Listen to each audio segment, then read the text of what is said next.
Live from WRAL News Headquarters in Raleigh, your number one source for local news. WRAL News, coverage you can count on. A Wake County man charged with killing his wife will face a judge this afternoon. We'll have a preview of the hearing and what we have learned about that couple. Plus, after years of testing, the inaugural launch of Starship is once again on hold. The problem that kept the SpaceX rocket grounded. Also, Honda and Acura are recalling 500,000 vehicles, the issue that could put your life in danger. A Wake County man accused of murdering his wife will be in a Wake County courtroom. Good afternoon to you. I'm Jeff Hogan. And I'm Renee Chu. Thanks for joining us. The crime happened Friday night in Morrisville around 9 p.m. WRAL's Chelsea Donovan joins us live with more on what we're learning about the couple. Chelsea. Yeah, Renee, in just a few hours, we'll see 40-year-old Michael Matthews here in a Wake County courtroom going before a judge charged with murdering his 33-year-old wife in their home in Morrisville late on Friday night. This is 40-year-old Michael Matthews, arrested Friday night by Morrisville police. He was actually taken into custody on Saturday morning. Warrants show that Matthews shot his wife, Nabaruna Karmakar, at their home on Seagrave Place.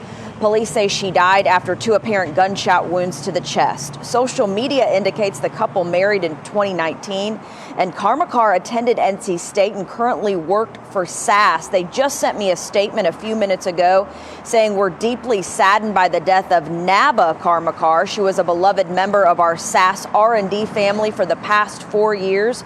Our most heartfelt condolences go out to her family, friends, and colleagues." Now, it appears that Matthews has no prior criminal record. This is still a very active investigation. We're hoping to learn more about a motive and circumstances leading up to this crime at 2 p.m. as Matthews goes before a judge. Renee. Chelsea Donovan reporting live at the Wake County Justice Center. Visitation is set now for a 15-year-old Wayne County girl who was shot and killed last week. Joanna Purcell was shot and killed at a pool party. 5 other people were shot there and taken to the hospital for treatment. Visitation will take place Wednesday at noon at Bear Creek Association headquarters.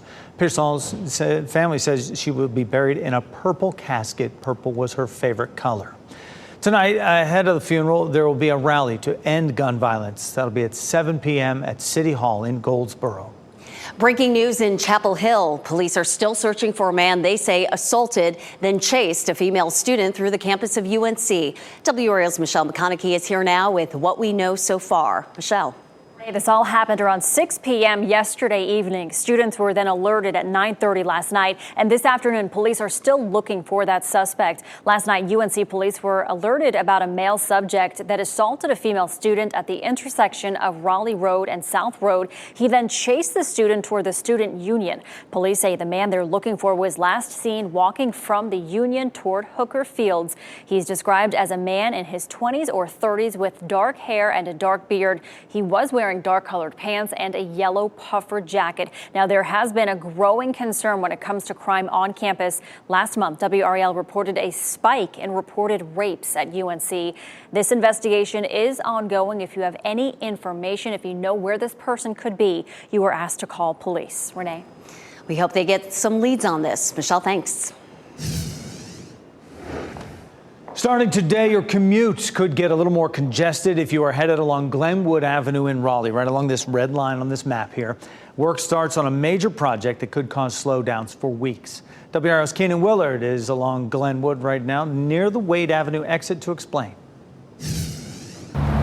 You can see we're on Glenwood Avenue between 5 Points over there and the Wade Avenue exit, and they are just starting this right lane closure here. City workers replacing a line of sewer that was put in back during World War II with some upgraded material. It's going to cause some traffic backups, though. The city, starting today at 9 up until 4, is replacing this sewer line. They're going to be out here working from 9 to 4 daily for up to 4 weeks in this area. They say the right lane closures could cause traffic backups for weeks during this time. Their best advice to drivers is to try and avoid this area. We certainly understand the disruption in traffic over the next 3 or 4 weeks, but as always, we ask for folks' patience. Generally speaking, this doesn't happen but once every 50 years or more. So we'll work as fast as we can. The city says their game plan is usually to under-promise and over-deliver with timelines. They hope it doesn't take the full 4 weeks for this project, but they are advising drivers to look elsewhere from 9 to 4 every day. Keenan Willard, WRAL News. Also, work begins this week on upgrading a playground in Holly Springs. Crews will install a new ADA-compliant rubberized surface at Jones Park. They're also putting in 2 shade structures to give kids and parents a place to rest from the sun. The work means Jones Park will be closed starting today. It's expected to be finished in about 2 months. And breaking news here in the WRAL Live Center, the 127th Boston Marathon. Well, the men's winner just crossed the finish line just a few minutes ago.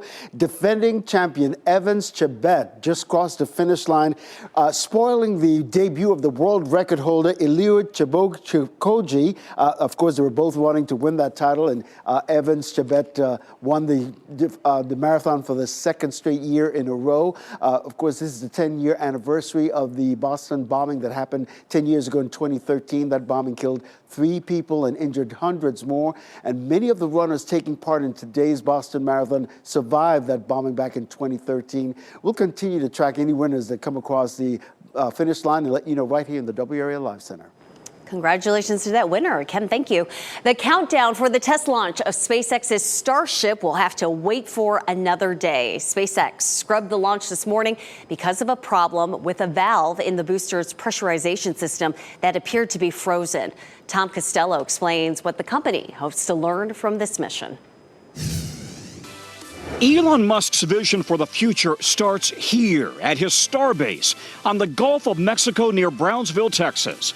Starship is the most powerful rocket ever built, even taller than the Apollo Saturn V, designed to carry more cargo and more humans. NASA has already paid for the rocket to one day carry Artemis astronauts to the lunar surface, perhaps as soon as 2025. The ultimate goal, to boldly go where no one has gone before, carrying hundreds of astronauts one day to Mars, even building a human colony. NASA Chief Bill Nelson says it's happening fast. How quickly will there be human boots on Mars? 2040. So, within 20 years, you think we could have humans on Mars? Within 17 years. SpaceX has been testing Starship for years. On 4 previous flights, the rocket crashed and exploded. But in 2021, it landed perfectly back on Earth. This test flight is programmed to orbit the Earth, then fall into the ocean off Hawaii. No astronauts on board yet. We're trying to unleash the ingenuity and creativity of private industry with, obviously, NASA considerable oversight, because we're putting NASA astronauts on those vehicles. Elon Musk told me in 2021 humanity must reach for Mars and beyond if we are to survive. I think it's important that humanity become a multi-planet species and that we extend consciousness and life as we know it beyond Earth. With NASA astronauts already training for the Artemis missions to the moon, first an orbit, then a landing, the pressure is on SpaceX to prove Starship is up to the job. That was Tom Costello reporting. SpaceX continued with the countdown as a dress rehearsal, doing everything for a launch except for an actual launch to check that other systems were working, stopping it at 10 seconds just before engines would have been ignited. Let's take a look at stocks this noon. Kind of a muted start here on our Monday. The Dow Jones Industrial Average is just about even. Spent a lot of the morning in that green positive territory, as you see now, just inching above the red line here. The NASDAQ is down 42 points right now. Dow, as you mentioned there, as you see it right around even. S&P 500 is down 8 points. Tonight, addressing the fast-growing population in Johnston County will be the focus of its Board of Commissioner meeting. That includes finding ways to address an increased need for water across the county as more people move in. The board will look at some options and their costs. Members will also vote on whether to sign a resolution in support of a state bill to allow the board to redraw its residency districts. The goal there is to make sure voters are spread out evenly when it comes to representation on the Board of Commissioners. Tonight's meeting starts at 6. And happening now in the WRAL Live Center, the State Department of Health and Human Services announcing important updates to its federal food programs involving school students. I'll take a look at what we're talking about. NCDHHS says the pandemic EBT program continues this summer for students in grades kindergarten through 12th grade who attend school in person. The USDA that funds the PEBT program granted the extension. Now, to be eligible, a student already must take part in their school's free and reduced lunch programs this school year. Now, this program, though, is ending for all other students at the end of this school year. NCDHHS says this program helped 1.6 million children get healthy food in the last 3 years. Tonight, we'll hear from the mayor of Durham as she delivers her annual State of the City address. Elaine O'Neill will deliver the speech at City Hall at 7 p.m. It will also be streamed on the city's social media pages. O'Neill is expected to address her goals for the year ahead and reflect on successes and challenges facing the city. Those will likely include a rise in gun violence among youth. At least 18 children have been shot in Durham so far this year. Next at noon, a small town in Alabama is devastated by a mass shooting at a Sweet 16 birthday party. What we know about the 4 people killed and dozens injured. Also, cocaine floating at sea. How much was found off the coast of Italy and how it was spotted. Plus, a New York district attorney investigating Donald Trump finds himself at the center of a House Judiciary Committee. Details when we see you at 12:30. And take a live look across Wake County. It looks absolutely beautiful with lots and lots of sunshine, but it's cool at 65 degrees. I'll show you what will change to bring the 80s back coming up. Download the new WRAL streaming apps on Roku, Fire TV, Apple TV, and Android TV.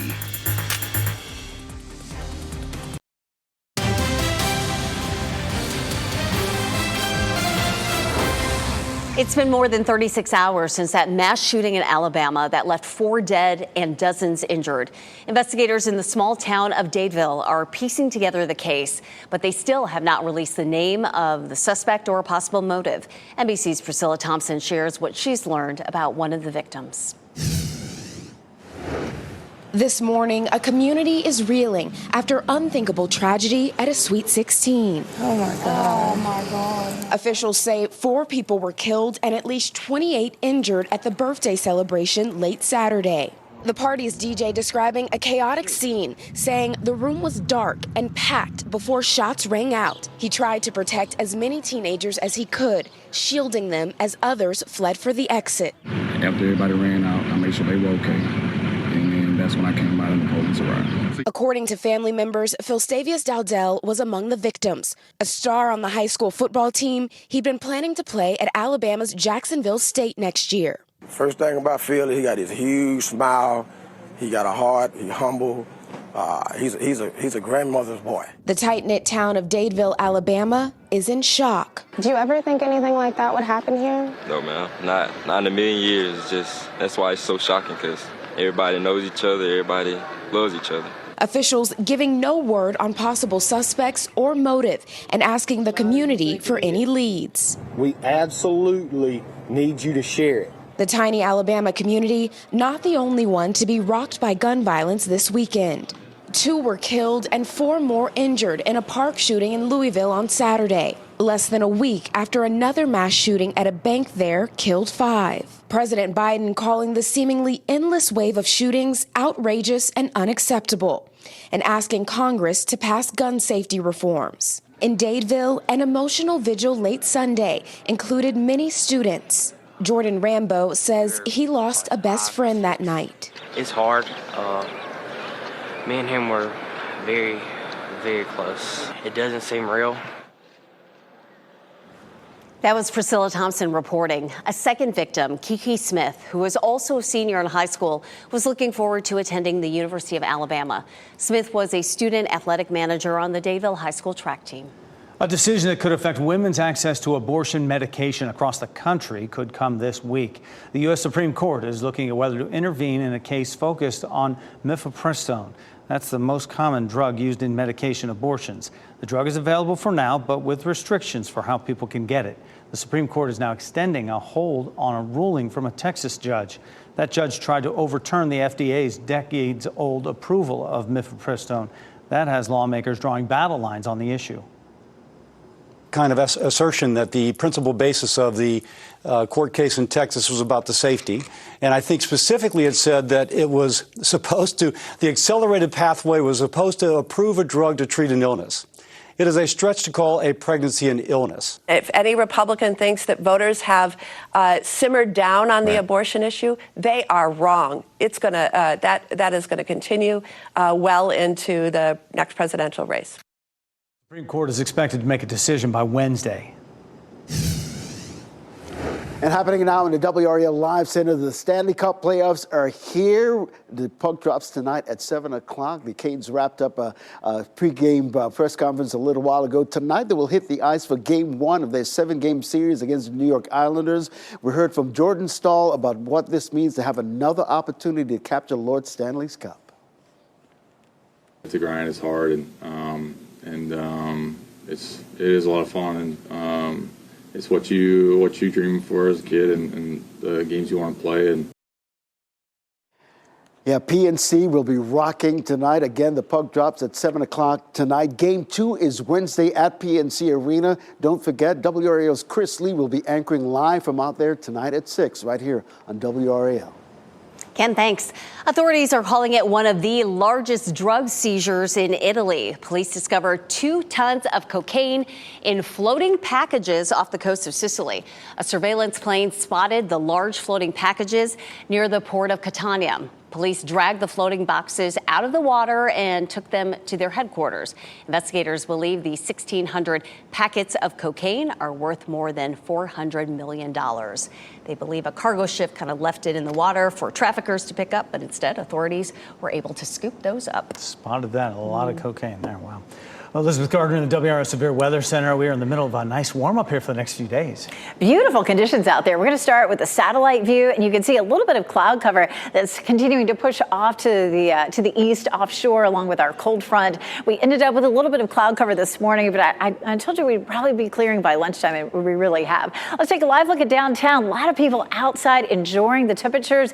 It's pleasantly cool outside right now. This is a look at City Plaza from our Jimmy V camera. 65 degrees right now. We'll likely climb into the low 70s. So it's feeling, like it's warm with the sunshine, but a little bit of a cool breeze out there. Our dew point's 38, which means it's nice and dry. So our humidity from the weekend is long gone. Our temperatures range from low to mid 60s right now, 67 in Southern Pines, 65 in Goldsboro, 63 degrees right now in South Hill. And these temperatures are anywhere from around 9 to around 12 degrees cooler than they were this time yesterday. It's a little breezy too. Our wind has been coming out of the west at about 10 miles per hour, 10 to 15, and then we're gusting 20 to 22. We'll continue to see that through the afternoon, 20 to 25 mile per hour wind gusts. Our winds will start to shift to southerly, southwesterly over the next 12 hours or so. That's going to start to bring the warmth back, but it's definitely a cool but lovely feeling afternoon around town. 71 in Raleigh, 70 in Durham, and 74 degrees in Fayetteville. This is going to be perfect weather for the kids' practices, if it's lacrosse or soccer or whatever it is. Temperature at 5 o'clock around 70,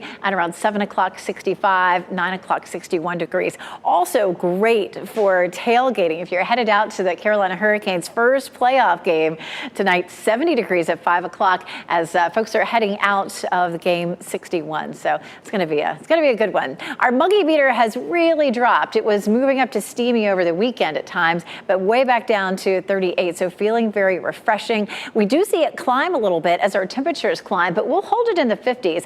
And temperatures in the 80s with dew points in the 50s still feels really nice. And that's where we're headed toward the end of the work week. Our normal high is 73. We'll hit 82 on Wednesday and 87 degrees on Friday. We take a look at our 7-day forecast, and we do have some rain to add to it, not during the work week, but once we get to the weekend, we're tracking a front that could bring in some showers. This front started to slow down a little bit, and we'll have a lot of different runs of the computer models between now and the weekend. But coming up, I'll give you sort of a first look at what some of the timing could be for those showers over the weekend. Still for the week, a nice stretch of dry weather. Elizabeth, thanks. From Georgia to Maine, a retired Creedmoor police chief is taking on the Appalachian Trail. Hear about what inspired his active retirement dream today at 4.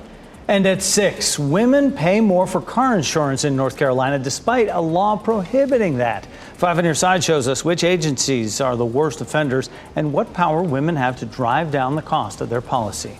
Still ahead this noon, food insecurity is growing, but consumers are more optimistic about the future of grocery store prices. How some are stepping up to help provide for their neighbors. And we have a safety recall to tell you about, and it could involve a car that you drive. Coming up, the problem that could put you or your family in danger.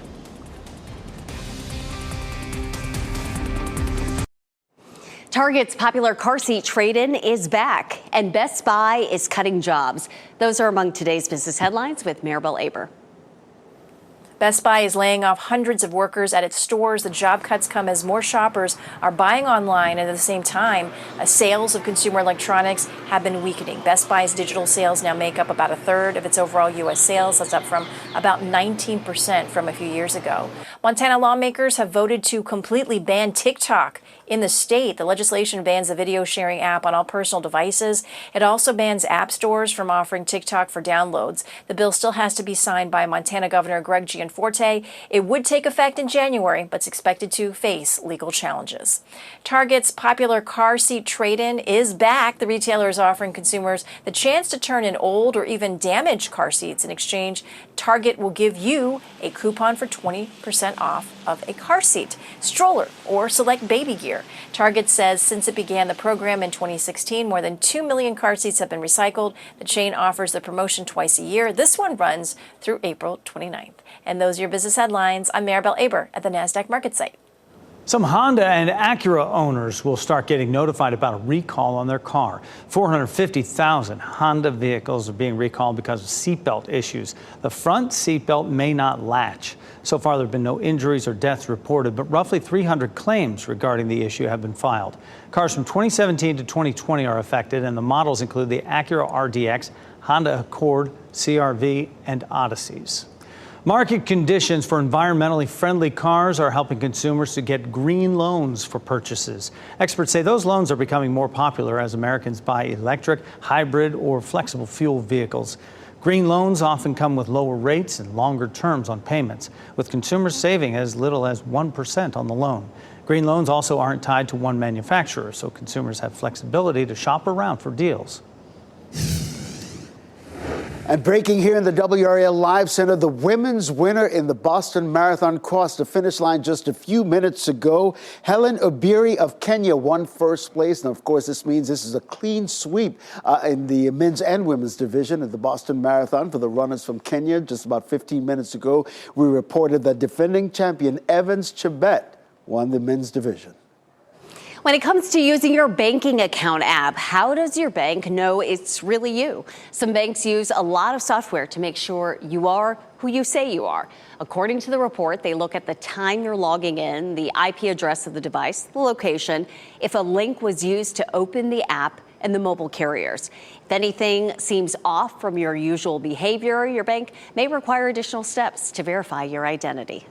Some members of Congress are in New York for a hearing on crime, why some say it was ill-timed. And a new survey reveals new data on tobacco use among children, why some say the government needs to act quickly.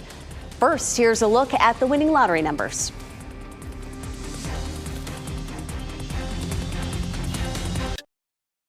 Shot in 4K ultra high definition. Your number one source for local news. WRAL News. Coverage you can count on.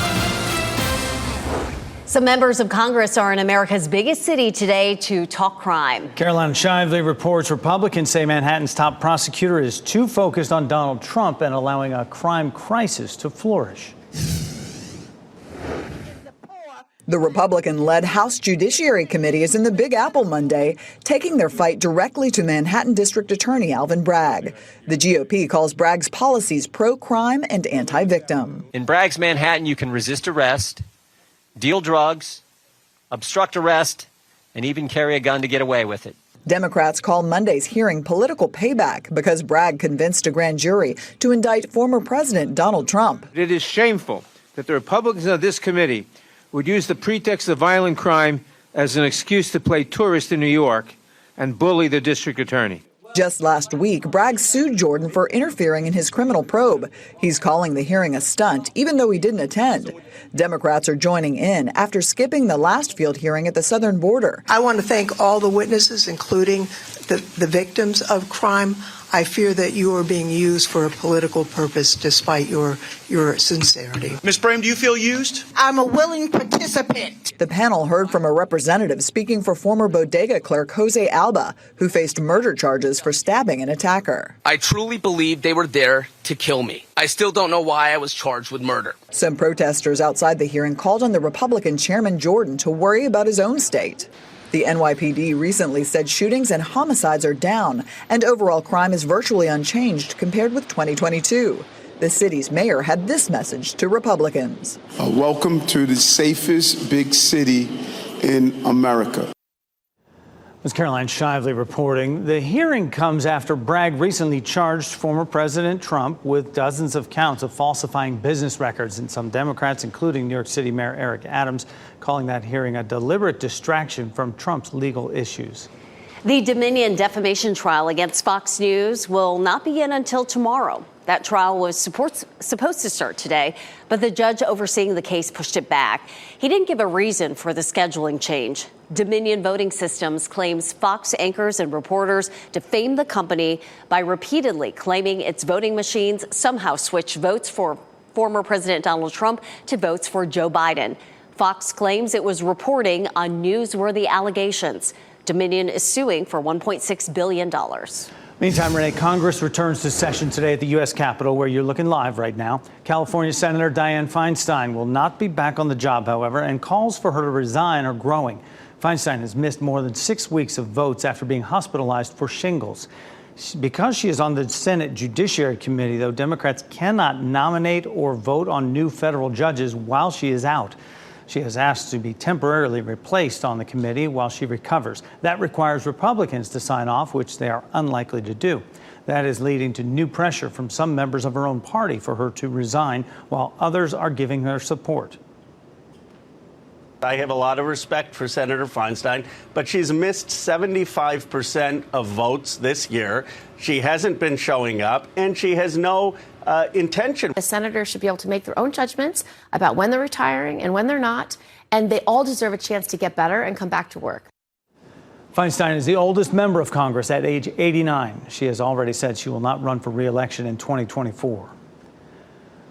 Now, Minority Leader Mitch McConnell returned to the Senate this morning. He did not answer how he will handle the issue of temporarily replacing Feinstein on the Judiciary Committee. McConnell was hospitalized last month after he fell at a dinner at a Washington, D.C. event. Back here in the Triangle, neighbors tell us everyone is okay after a fire on Forest Point Road in Raleigh. Video posted to Facebook shows the flames through the roof of the home last night. We're pushing for answers on what caused the fire. Investigators have not shared that information yet. Firefighters are working to find out the cause of an early morning fire in Durham. They told our crew in the WRAL Breaking News Tracker flames broke out at this mobile home after midnight on Carter Avenue. No one was home at the time. More than 40 firefighters responded. They were able to put out the fire in less than 20 minutes. Police are looking for answers after a deadly shooting. The first call came before 11 last night on King Charles Road in Fayetteville. Michael Grace is at the Cumberland County Sheriff's Office in the WRAL Breaking News Tracker with what we've learned overnight. Well, right now we know one man was shot. He was taken to Cape Fear Valley Medical Center where he unfortunately passed away. And right now this is still an ongoing investigation with the Cumberland County Sheriff's Office. Their homicide unit has taken it over, and they say they do plan to release more information as we go farther along, including the name of that man who died. And we're still asking them if they have anybody in custody at this time. So once we have some more answers, we'll be sure to pass those along to you. In Cumberland County, Michael Grace, WRAL News. Keeping kids from getting hooked on tobacco, the group sounding the alarm on the popularity of e-cigs with teens. Plus, tens of thousands of nurses are calling it quits. The reason they're leaving the profession in droves.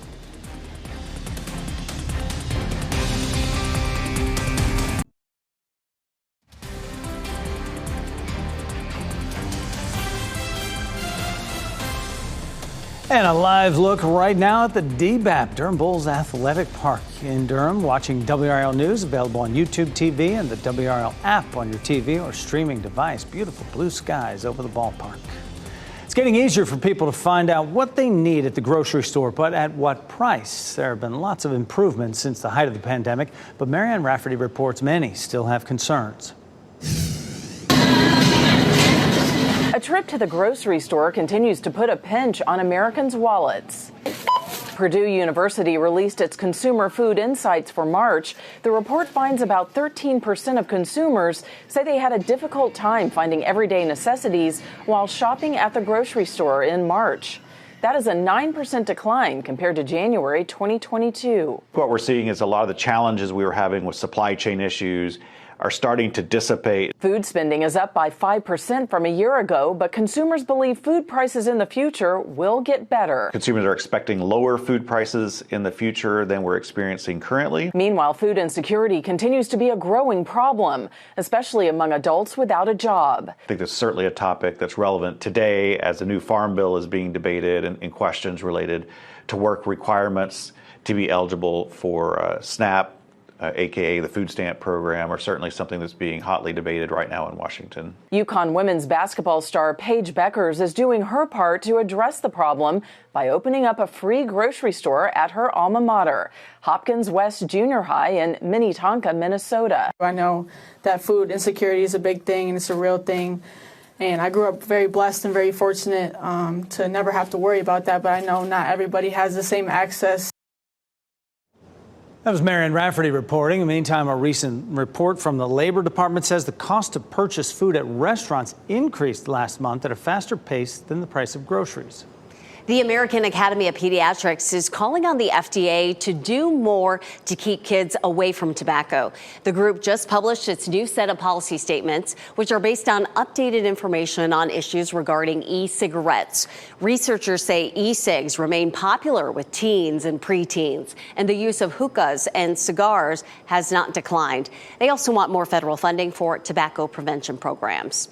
About 100,000 nurses left nursing during the pandemic. The study from the National Council of State Boards of Nursing also says 610,000 nurses say they may leave the profession by 2027. Many more under the age of 40 are considering the same. Nearly half say they are burned out. The effects were most notable among nurses with fewer than 10 years of service. A local woman found her passion at an early age, mentoring young women. How that mission will help benefit other entrepreneurs this weekend. Plus, golden retrievers to bring that smile. a golden moment in Boston ahead of the big race. Coming up, the event that brought together 100 dogs and their owners.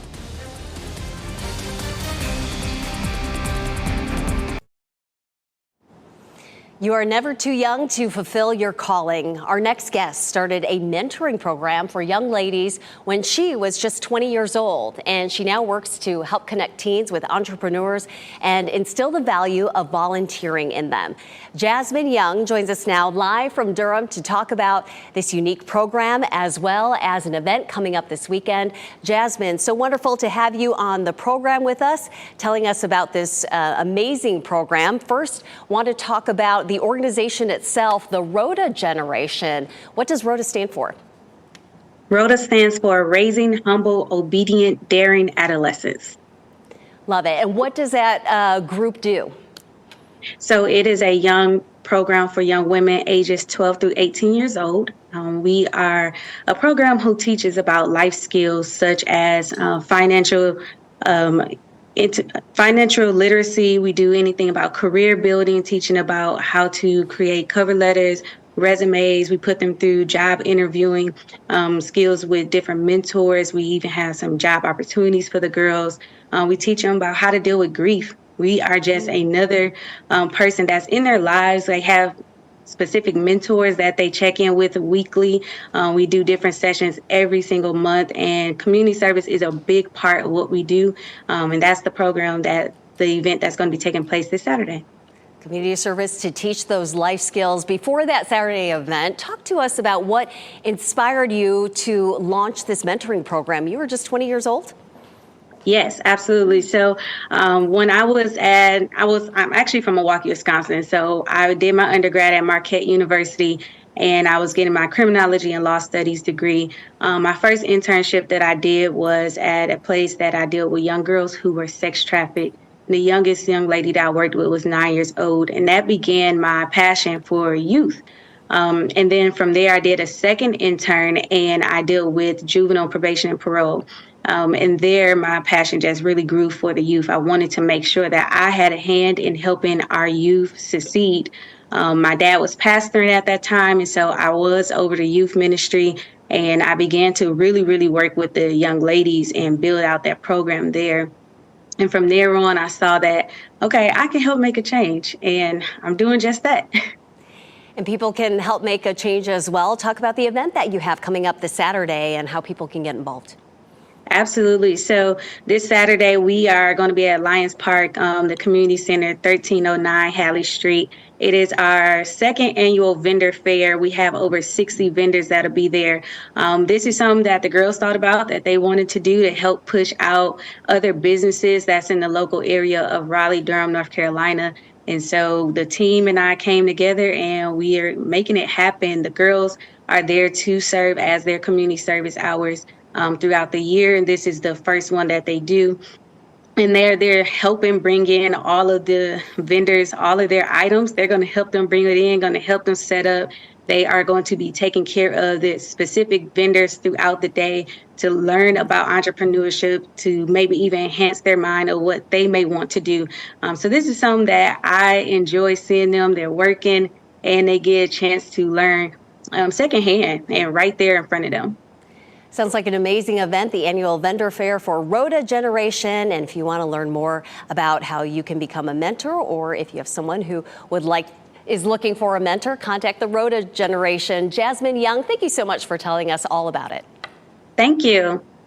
Happening on Earth Day as well, doing the world good. I love that. Elizabeth Gardner is in the WRAL Severe Weather Center. Our Earth looks pretty good today with all that blue sky. It does. Take a look at Lake Gaston, looking absolutely beautiful. This is a live look. It's a little breezy. You can see a little chop there on the water. This is the view from the Point Restaurant. And, you know, it's probably going to be pretty busy there by Friday. Temperatures are going to climb into the upper 80s, but we are back to the potential for a few showers over the weekend. We take a look. Our next front will start to approach Saturday into Sunday. And, of course, we're just getting a first early look at this. The best thing to take from this is that, yep, it looks like we're going to have some rain potentially over the weekend again. The storm system's already begun to slow down from the first time we started to watch it. So it could end up being, you know, more of a Saturday event. It could end up being more of a Sunday event. Keep checking back. We have, 10 to 12 more runs of the computer models to look at between now and then. The storm here is the one that's coming on shore here in the Pacific Northwest. That's the one that arrives here over the weekend. This is the one that brought us some cloudy and blustery conditions yesterday and even a few isolated storms. This high pressure system builds in and keeps things nice and dry for the rest of the work week. This low pressure system spinning around is pushing northwesterly winds into our viewing area right now, and that will end by tomorrow, and we'll start to see our temperatures beginning to warm up a little bit. This is Friday morning. You can see that line of thunderstorms that's back to the west. That will continue to push eastward across the area and potentially arrive here, as I mentioned, late Saturday into Sunday. So we'll be watching out for that as we get a little bit closer. Like I said, make sure you check in as we update the timeline for that. We don't really need a lot more rain. This will be the 7th weekend in a row that we see at least some rain in our area. In the last 30 days, the area here in blue, we've seen about 200% of our normal rainfall. It's not as pretty a picture back to the west. The yellow is just a little bit below normal, but for our viewing area, the lowest is about 120% of normal. This is a great position to be in. We don't want to see any flooding, but it is good to be a little bit ahead of the game this time of year, because as we go into the summer, we tend to see less rain. It becomes thunderstorms and it's very scattered. We don't see that good widespread rain. So we do still have some flooding issues on the Neuse River, minor flood stage in Smithfield over the Riverwalk. You might still see some water there, but that should begin to recede tonight. That should be the end of that for a while. while. Great looking weather to spend some time outside. It feels refreshing out there right now. As we talked about, our humidity is not going to go up too much, so it's still going to feel pretty comfortable even as we get into the mid to upper 80s on Thursday and Friday. It is Earth Day on Saturday. It may be that Saturday ends up being fairly dry if this front continues to slow down a bit. Plenty of activities, of course, to celebrate Earth Day going on. We'll have the forecast for some of those as the week goes on. Of course, we are likely to see at least some rain this weekend. Keep checking back. Elizabeth, thanks. Look up in the sky. It's a bird, it's a plane, it's a car that can fly. Sort of. Coming up, the company behind the creation.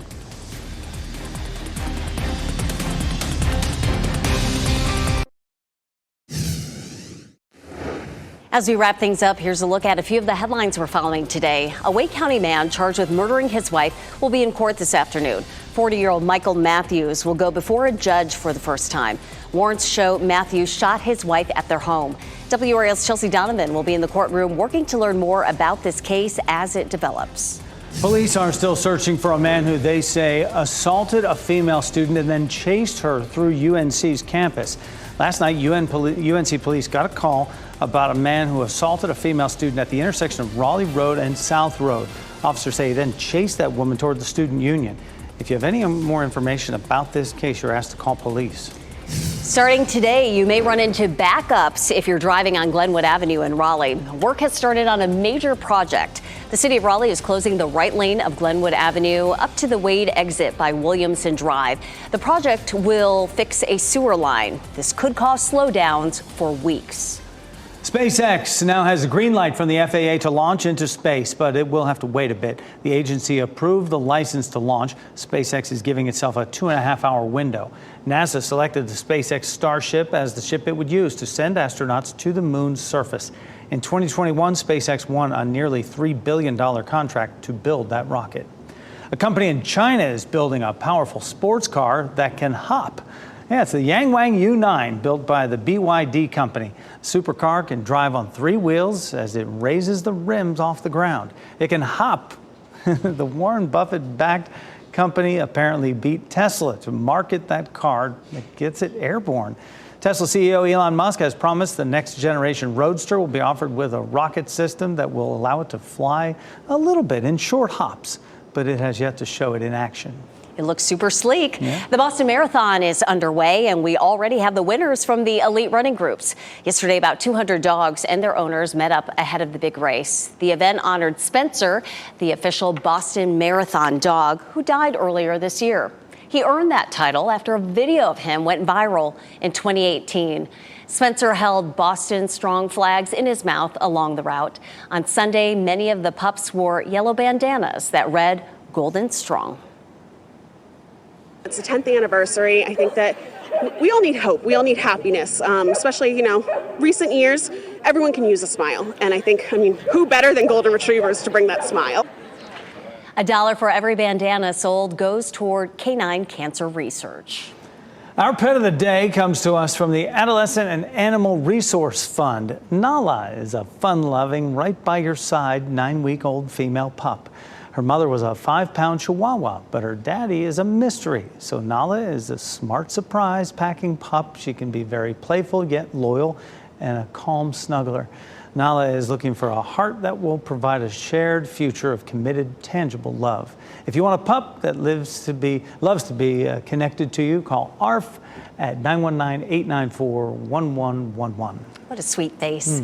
People affected by Hurricane Matthew or Florence need to act quickly to get help. Today on WRAL News at 4, more on the deadline approaching this week that you need to know about.